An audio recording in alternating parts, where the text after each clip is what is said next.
Daggubati family కబ్జా చేసిన place ఎవరిదని మీరా? 281. Okay, మీరు ఎక్కడ ఉంటారండి? నేను ఉండడం మేము ఇక్కడ నాగోల్లో ఉంటామండి. 2021 వరకు కూడా మా ప్లాట్ మేము రాకపోకలు ఉండేది. మేము అక్కడ రూమ్ కట్టాము.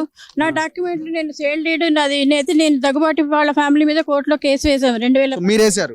ఎస్, మేము వేసాం. వాళ్ళు మమ్మల్ని ఇట్లానే సత్తాయిస్తుంటే రానియకుంటే వేస్తే అది మాకు 2023 జనవరిలో మాకు జడ్జిమెంట్ మాకు ఫేవరబుల్ గా వచ్చింది. ఏమని వచ్చింది జడ్జిమెంట్? మాకు ఇది ల్యాండ్, ఇది ప్లాట్ ల్యాండ్, ఇది అగ్రికల్చరల్ ల్యాండ్ కాదు. వాళ్ళు అసలు ఏమి పట్టాదారు పాసులు ఏమి కూడా ప్రొడ్యూస్ చేయలేదు. వాళ్ళు చేసింది ఒక సింగిల్ పీస్ కు చేశారు. టోటల్ ల్యాండ్ మాదని వాళ్ళు చెప్తున్నారు. తప్పు అని మాకు వర్డిక్ట్ వచ్చారు. మాకు ఫేవరబుల్ గా జడ్జిమెంట్ వచ్చింది. కానీ వీళ్ళు 2021 అక్టోబర్లోనే వీళ్ళు దీన్ని మొత్తం కబ్జా చేసి పడేశారండి. ఇప్పుడు ఎప్పుడైనా సురేష్ బాబుని వెంకటేష్ కలిసే ప్రయత్నం చేశారా? లేదండి, నేను అసలు ఎప్పుడు చేయలేదు. వాళ్ళతో వాళ్ళు చాలా పెద్దవాళ్ళు, వాళ్ళతో ఎప్పుడు వాళ్ళ సినిమాల్లోనే వాళ్ళు నీతులు చెప్తారు కానీ బయటకి ఏం వాళ్ళ నీతులు ఉండవు. మేము వాళ్ళని కలిసే ప్రయత్నం కూడా ఎప్పుడు చేయలేదు. మేము లీగల్ గా వెళ్దామనేసి మేము 2017లో కోర్టులో కేసు ఫైల్ చేసాం. మేము గెలిచాం. కానీ సార్ మీరు ఇప్పుడు మీ ల్యాండ్ దగ్గరకి ఆ రోజున కబ్జా చేసేటప్పుడు వెళ్ళే ప్రయత్నం ఏమైనా చేసిరా? కబ్జా వాళ్ళు అసలు రానిస్తే కదండి. ఇప్పుడు వీళ్ళు చెప్పింది ఇదే పరిస్థితి. అందరినీ మెడలు పెట్టి గుంజడం, పడేయడం. ఆడవాళ్ళు లేదు, మగవాళ్ళ లేదు. వాళ్ళ మీద ఎలా చేతులు వేశారో వీళ్ళందరినీ అడగండి ఒకసారి. ఇలా గుంజి పడేసాడు వాళ్ళని. మీది కూడా సేమ్ సర్వే వెంకటేష్ వాళ్ళని మా ఫాదర్ కొన్నారు. ఇప్పటికి మా నాన్న చనిపోయారు. మాకేం లాభం లేకుండా అయిపోయింది. సురేష్ బాబు మేము ప్రజావాణికి అప్లై చేశాక తెల్లారు వెంకటేష్ సురేష్ బాబు పోయి కలిసిండు. రేవంత్ రెడ్డిని కలిసిరు కదా. పోయినాం, 100 మంది పోయినాం. ప్రజావాణిలో పోయి నిలబడి లైన్లో నిలబడి పోయినాక తెల్లారి పేపర్లో వచ్చింది వెంకటేష్ సురేష్ బాబు పోయి రేవంత్ రెడ్డి. దేనికి కలిసినావు నువ్వు? మా జాగా కప్ చేసుకుని నువ్వు కలిసి మా బతుకులు నాశనం చేసి నువ్వు ఏం బాగుపడతావు చెప్పండి. మా నాన్న కొన్నారు, మా నాన్న చనిపోయారు. ఇప్పుడు నాకన్నా వస్తుంది, నేను కూడా చనిపోతే నా పిల్లలకు కూడా వస్తుంది నమ్మకం లేకుండా అయిపోయింది. ఇప్పుడు ఇదేం న్యాయమో చెప్పండి మీరేమేమి. దొంగలంతా ఎప్పుడు ఫీల్డ్ లో ఉండరు, మళ్ళీ వేరే మనుషులను పెడతారు. కోర్టుకు పోతే ఒక్కడు రాడు, ఏ ఒక్క ముండా కొడుకు రాడు. లాయర్లు వస్తారు, వచ్చి వాళ్ళు మా మొక్కలు చూస్తుంటారు. ఓరోరు వచ్చిండ్రు అని మమ్మల్ని అందరూ చూసుకుంటారు. మేము 10 మంది దాకా పోతాం కోర్టుకి. ఏమి లాభం లేదు. మేము పోవాలా రావాలా ఏమవుతారు. ఎక్కడ ఉంటారమ్మా మీరు? మేము సికింద్రాబాద్లో ఉంటాం. మా నాన్న ఎయిర్లైన్స్ ఉన్నప్పుడు కొన్నాడు. 87, నేను 82లో పుట్టినా. నా కోసం లాభం ఉంటుంది కొంటే. ఇప్పటిదాకా ఏమి లేదు. ఈ ప్లాట్ లో సురేష్ బాబు వెంకటేష్ ఉన్నారా? భార్యల పేరుతో సురేష్ బాబే ఉన్నాడు. సురేష్ బాబు భార్యల పేరుతో ఉన్న వాళ్ళు కూడా ఉన్నారా? భార్య పేరు, ఇద్దరు భార్యల పేర్ల మీద కూడా ఉన్నట్టుంది. మేమైతే సురేష్ బాబే మాది. అయితే మా ఫ్లాట్ లో అయితే సురేష్ బాబే మాది. సురేష్ బాబు భార్య లక్ష్మి, వెంకటేష్ భార్య నీరజ. వాళ్ళు ఆడవాళ్లే కదా, వీళ్ళు కూడా ఆడవాళ్లే కదా. మా ఉసురు దాకా ఏం బాగుపడతారు వాళ్ళు. మేము పోతాం, మా పిల్లలు కూడా పోయేదాకా కొట్లాడితే ఏం లాభం?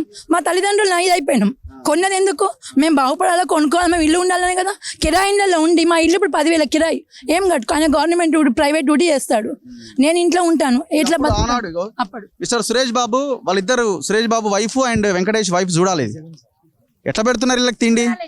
మంది భూములు కబ్జాలు చేసి సినిమాల్లో నటిస్తూ 10 నిమిషాలు ఎంజాయ్ చేస్తున్నారు. వస్తూనే ఉంటాయి.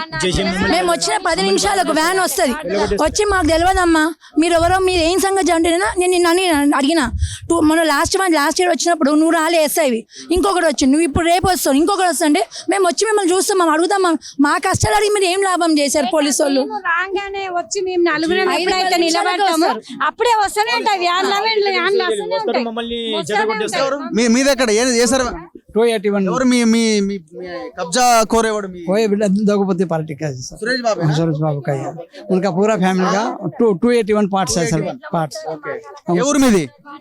मेरा महाराष्ट्र का सर, महाराष्ट्र इधर गाजू रामाराम रोड पे रहता है। ఇక్కడ మీరు ఎప్పుడు వచ్చినారు ఇక్కడికి? मैं 87 से देखते हुए जाता हूँ इधर से, लेकिन 2000 तक का कुछ प्रॉब्लम नहीं था। 2000 के बाद में प्रॉब्लम शुरू हो गया इधर। तो उसके बाद में जब अपने कमेटी फॉर्म हो गया, उसके बाद में हम इसमें कब्जा डाल के अपन जो है रूम निकाले।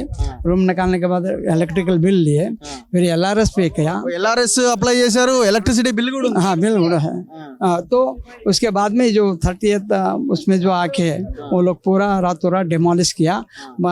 रईस लोगों को पूरा मिर्ची डाल के बाहर निकाल के पूरा डेमोलिश किया सर। ఇంకెవరన్నా మీది ఎక్కడ? రామరాజు. ఆయన ఎవరు? జలవిహార్ ఎండి.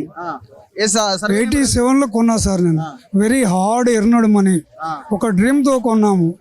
ఫ్యూచర్ లో మా పిల్లలకు వస్తుంది, మేము ఒక హైదరాబాద్ మహానగరంలో వస్తుంది అనే ఉద్దేశంలో తీసుకున్నాము. స్టిల్ నా తిరుగుతూనే ఉన్నాము, మాకు ఏమి జరుగుతలేదు. ఏ డిపార్ట్మెంట్ చూసినా అమ్ముడు పోయినాయి. ఇప్పుడు కబ్జా చేసినోడు ఏమైనా కనబడ్డా మీకు? ఎప్పుడు ఎట్లా కనపడతాడు సార్? వాళ్ళు ఏదో అసిస్టెంట్స్ ఉంటారు, వాళ్ళతో వాళ్ళు ఏదో చెప్తారు, వింటారు, వెళ్ళిపోతారు. అప్పుడు అధికారులు ఉంటారు కదా, ఎంఆర్ఓ ఏమంటాడు, ఆర్డీఓ ఏమంటాడు, కలెక్టర్ ఏమంటాడు? సార్ ఎప్పుడు ఎలియా సెక్షన్ పోయినాము, ఆ ఐటీ పార్క్ కింద పోయిందంటే మేము ఇక్కడ ఇన్వార్డ్ చేసినాము, మీ ఎక్స్పెక్టెడ్ రేట్ ఎంత, మీరు ఎన్ని గజాలు, ఎన్నిసార్లు పోయించినా అంతే రొటీన్ వర్క్. కానీ మాకు ఏ ఫంక్షన్ కాలేదు ఇంతవరకు. 2000 తర్వాత ఇవన్నీ ప్రాబ్లమ్స్ క్రియేట్ అయినవి. అప్పటి వరకు మా ప్లాట్ ఉన్నట్లు ఉన్నది, తర్వాత ఇవన్నీ జరుగుతున్నాయి సార్. ఇవి ఇంకా జనార్దన్ రెడ్డి బాధితులు ఎవరు? జనార్దన్ రెడ్డి, మరి జనార్దన్ రెడ్డి ఎవరున్నారు? ఓహో, ముగ్గురు కలిసి ఒకట. ఈ వైష్ణవి కన్స్ట్రక్షన్స్, వైష్ణవి